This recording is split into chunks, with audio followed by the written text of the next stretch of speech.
O Evangelho de Maria, a mulher que venceu o mal, de Gabriele Amorfi. 21º dia, o sábado, dia de Maria.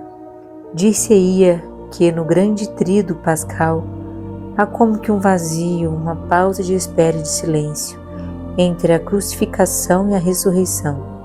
Esse vazio, porém, é preenchido por uma pessoa que tem o coração cheio de esperança e de certeza, porque a sua fé, e somente a sua fé, não se abalou. Quando Deus anunciou no Gênesis, ela é o sinal de que virá o Salvador. Seu nascimento é celebrado como o surgimento da aurora que anuncia o sol, o Cristo. O Sábado Santo é o dia típico de Maria, e cada vez mais se está difundindo o costume de celebrar nesse dia a hora de Maria. O mundo somente espera por ela, porque só ela espera a hora do triunfo. Os outros não. Para os outros, esse sábado continua sendo um dia angustiante, do qual restam somente lembranças dolorosas, incógnitas e trevas. Os pensamentos das principais testemunhas abrigavam apenas lembranças tristes, a morte atroz de Jesus, em seu contexto humilhante, ainda mais indigno pelo comportamento de seus amigos. Havia-se consumado a traição de Judas, que pusera fim à sua vida de apóstolo, enforcando-se em desespero. Satanás realmente havia se apoderado dele. Pedro, impulsivo e generoso, depois de sua tripla negação, não tinha outra alternativa além de derramar lágrimas amargas de arrependimento. Os demais apóstolos não souberam fazer nada além de fugir. Não conseguiam superar o medo de que fossem descobertos. Por isso mantinham-se em casa com as portas bem fechadas. Também as mulheres, seguidoras fidelíssimas de Jesus, tinham apenas uma preocupação em meio ao pranto: concluir o embalsamento do corpo morto de Cristo, dado que naquela sexta-feira à tarde tiveram de sepultá-lo depressa devido à chegada do grande sábado. Era evidente em todos a ausência de qualquer esperança, a impressão de que tudo se acabou. Nem passava pela cabeça deles que tudo ainda estava por vir. Ninguém pensava que aquele sangue derramado pela nova aliança abriu caminho de novo para o povo de Deus. A ressurreição chegará como uma dessas surpresas nas quais é difícil crer, confirmadas por provas que se seguirão em cadeia. Primeiro o sepulcro vazio e os anjos que proclamam: não está aqui, mas ressuscitou. Evangelho segundo São Lucas, capítulo 24, versículo 6. Em seguida, as diversas aparições a pessoas, a grupos, a um conjunto de cerca de 500 fiéis. A liturgia pascal se caracterizará pelo canto de louvor dirigido à Virgem. Rainha do céu, alegra-te, porque o teu filho ressuscitou como havia prometido.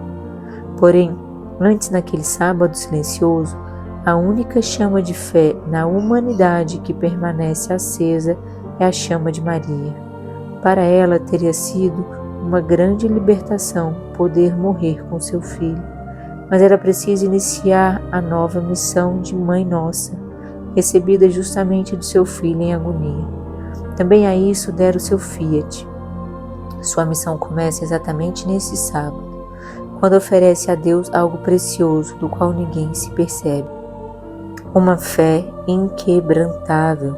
Apenas Maria crê e pensa no que ninguém crê e ninguém pensa. Apenas ela está preparada para o grande acontecimento que ninguém jamais esperava. Terá lembrado aquele terceiro dia em que encontrara Jesus no templo, ou relembrado um outro dia, quando seu filho se uniu a ela em Caná e transformou água em vinho. Depois, a quinta-feira santa, ele transformou vinho em sangue, ou voltaria a lembrar as palavras que provavelmente lhe contaram. Quando Jesus, pronunciando a paixão, concluía sempre com uma frase que os apóstolos não conseguiam entender: e no terceiro dia ressuscitarei. É certo que o seu coração estava cheio de esperança e de certeza. No entanto, aquele sábado transcorria estranho. Os guardas revezavam-se em turnos para vigiar o sepulcro fechado, que tinha um cadáver dentro. Como se o homem pudesse impor limites à onipotência de Deus? Todo o povo que tinha ido à cidade estava em festa porque era celebrada a Páscoa. Não se davam conta de que aquela Páscoa era o sinal profético de uma grande realidade, que já se havia realizado na dor e estava para se transformar em alegria. Um sepulcro objeto de restrita vigilância, a celebração de um rito que havia deixado de ter sentido, são dois entre os muitos anacronismos daquela jornada em que a única que se mantém firme é a fé de Maria, a certeza do que está para acontecer e que subverterá definitivamente as perspectivas da vida humana. Assim, o sábado se transformará no dia de Maria, o dia de preparação para o domingo da ressurreição, que substituirá o sábado judeu como dia festivo para os cristãos. Operar-se-á um lento aprofundamento cultural e litúrgico para chegar ao século IX, a uma oficialização do sábado dedicado a Maria, com missa e ofícios próprios da Virgem. Porém, o primeiro arranque a ponto de partida será exatamente a importância que teve a Virgem naquele sábado santo. Desponta, por fim, o alvorecer de domingo. Um pequeno grupo de mulheres dirige-se ainda na madrugada ao sepulcro. São as mesmas que tinham visto aos pés da cruz, mas falta uma, a mais importante. Como é que Maria não está com elas? É uma ausência significativa. Talvez o Senhor ressuscitado já tenha aparecido a ela, ainda que o Evangelho não mencione, ou talvez esteja tão certa de sua ressurreição que não comete o erro das outras mulheres de buscar o vivente entre os mortos. Podemos imaginá-la como quisermos, mas é certo que Maria deixa de ir ao sepulcro por uma razão consistente. As mulheres, admiradas por seu cuidado e fidelidade, encontrar-se-ão com uma surpresa: o sepulcro está vazio. Esse fato faz que as pedras mudas adquiram uma importância particular. Por estarem vazias, tornam-se as primeiras testemunhas da ressurreição de Cristo.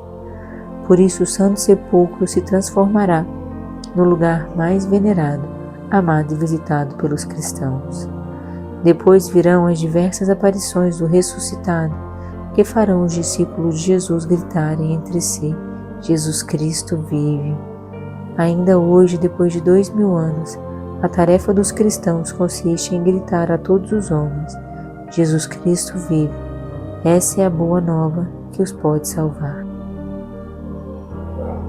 Reflexões sobre Maria, sua fé heróica, mas não há dúvidas de que tinha bases que a sustentavam, as mesmas bases sobre as quais se assentam também a nossa fé, a oração incessante e a meditação profunda nas palavras e obras executadas pelo Filho. Sem esses auxílios, a sua fé não teria sido resistida. Quando a Bíblia nos fala de fé de Abraão, diz-nos que acreditou com toda a esperança, ou seja, contra todas as evidências dos fatos. São João Paulo II chegou a dizer que a fé de Maria foi maior do que a de Abraão. Abraão não viu o filho morrer, Maria sim, e apesar disso, ela acreditou. Reflexão sobre nós. As promessas de Deus nunca falham, tampouco seu amor e sua ajuda. Quando as coisas vão bem, é fácil ter fé, porém a fé se prova nas contrariedades. Vale para todas a observação de que as grandes dores e sofrimentos colocam à prova a nossa fé. Ou ela se fortalece ou se perde. Também nós temos necessidade de recorrer à ajuda da oração e da palavra de Deus.